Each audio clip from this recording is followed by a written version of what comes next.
2016 might just go down as the year in which the SUV eclipsed the car. This summer, SUVs and crossovers have finally started outselling cars, a clear sign that the market has shifted and that these all-purpose tall wagons have what families want. So we gathered 5 of the latest and best mid-sized 3-row crossovers for a big auto guide comparison. Each of them is in fully loaded trim so that we could test every possible feature. So which of these family haulers has the best bang for your buck and all-around versatility? Keep watching to find out. The CX-9 is the only one in this group that has a turbo 4-cylinder engine. It's also the smallest and has the least power, but it's got the most torque with 310 pound-feet that really helps it jump off the line. It's long and low and wide, so it handles well and drives really nice in the corners, but it's also very comfortable, so it's not a pain to drive. The sleek shape means compromised functionality, and it's got less passenger space and cargo space than most of the others, so it's not the most practical car in the group. The infotainment system, while it looks cool, is actually kind of clunky.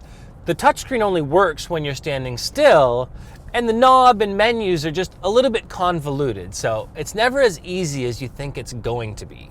Although it's not too expensive, it's lacking some key features that others include for the same price.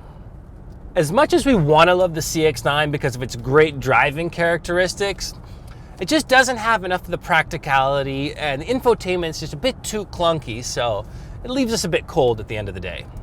The Pilot is hands down the practicality champ, with the most cargo space and passenger space in all 3 rows. The Pilot is a bit expensive, but it comes with loads of features like all the driving aids and nav system, and it's even got a rear seat entertainment center, which none of the others do. The Pilot's V6 is okay, but the new 9-speed transmission has some problems, and this car is wide and a bit heavy, so it doesn't handle that great. The biggest problem with the Pilot is the infotainment system, which is a touchscreen system, but it's very slow to respond and the menus are convoluted, so it's just a giant pain to use. Although the Pilot should be a practical and efficient people mover, it's just got too many quirks for it to be really likable.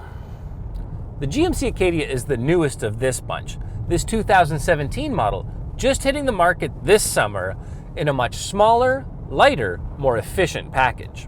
While it has less space than the previous generation, it's still average for this segment, so there's plenty of passenger and cargo space for your family. The infotainment system is simple and fast, making it easy to use, and there's some nice touches in here that class up the cabin. The Acadia's V6 is brand new and makes the most power in this group. It also weighs the least, and with its magnetic adaptive dampers, it's got a great ride, so it drives really well. It also has good visibility in steering, so it's good in tight spaces. In this Denali all-wheel drive trim, it's got all the features, including a lot of electronic driving aids, but it comes at a steep price, so you might want to think about a more modest trim. While I've been a fan of the Santa Fe design since it launched a few years ago, it kind of flies under the radar in the face of new competition. The Santa Fe has a high-quality interior, with some nice wood trim and saddle leather to give it an upscale feel. Although the touchscreen is fast and the menus are clear, the buttons on the center stack are a bit of a mess. Cargo space is about average, and seating in the first 2 rows is nice and comfortable, but the 3rd row is painful. The Santa Fe isn't too heavy, so the V6 has plenty of power for it, and the 6-speed transmission is nice and smooth. The Santa Fe is also the lowest priced in this group, but it still has all the features we want, making it a great value proposition. On paper, the Kia Sorento may not seem like a winner with its limited passenger space and smaller trunk, and it's handsome to look at, but it's not fantastic. But then it sneaks up on you with how good it is. The V6 is strong and smooth, with plenty of power considering how light the Sorento is. The seats are wide and comfortable, and the ride is smooth, so it makes driving easy and less of a chore. It's the smallest in this comparison, which makes it easy to handle and maneuver in tight city spaces. The touchscreen infotainment system is well laid out and quick to respond, making it super easy to use. In general, the Sorento drives really well, whether in the city or on the highway, and it's just so user-friendly that I absolutely love it. When it comes down to it, all 5 of these crossovers are great choices, each with its own strengths and weaknesses.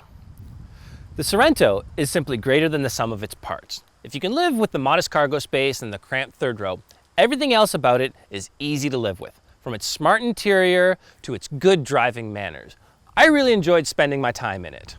It's the choice that I'd make for my family, and that's what makes the Sorento a winner in my books.